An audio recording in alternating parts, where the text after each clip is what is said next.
Good morning everyone.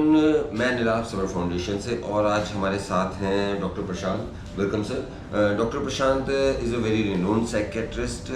Drug de addiction और mental health के field में इनका काफ़ी एक्सपीरियंस रहा है और काफ़ी लोगों को इन्होंने ठीक किया है।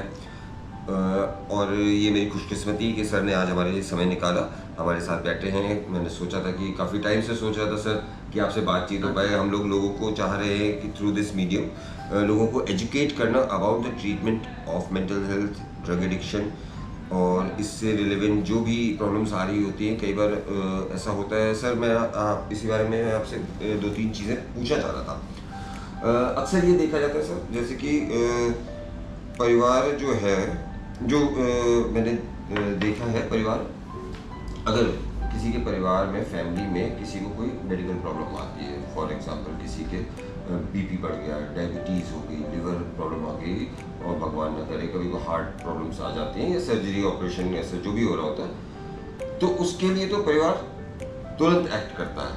वो हैंड टू हैंड तुरंत दौड़ते हैं, एम्बुलेंस बुलाते हैं और सबसे महंगे से महंगा और सबसे बेस्ट से बेस्ट डॉक्टर तलाशते हैं, मेडिकल फैसिलिटी ढूंढते हैं और जो पॉसिबल होता है उसके लिए वो तुरंत इलाज वो अवेलेबल कराते हैं। अब जो मेंटल हेल्थ प्रॉब्लम्स है, एडिक्शन की प्रॉब्लम है, उसमें इतनी देर क्यों लगाते हैं? उसमें पहले क्यों वो सोचते हैं कि भाई ये किसी को पता ना चले, किसी मतलब आपस में रिलेटिव से काउंसलिंग लेते हैं, फिर कैसे बाबाओं के पास भी जाने लगते हैं और इसमें इतना समय क्यों लगाते हैं? नहीं, बिल्कुल बहुत ही रेलिवेंट क्वेश्चन है। और ऐसे समझ लीजिए कि ये साइकेट्री की या mental health, mental illness, positive mental health की शुरुआत ही वहाँ से होती है। जब हम बात करते हैं, इसको हम लोग अपनी लैंग्वेज में स्टिग्मा बोलते हैं कि इसके साथ सीक्रेट स्टिग्मा है, वो काफ़ी सालों से, काफ़ी स्टार्टिंग से चला आ रहा है।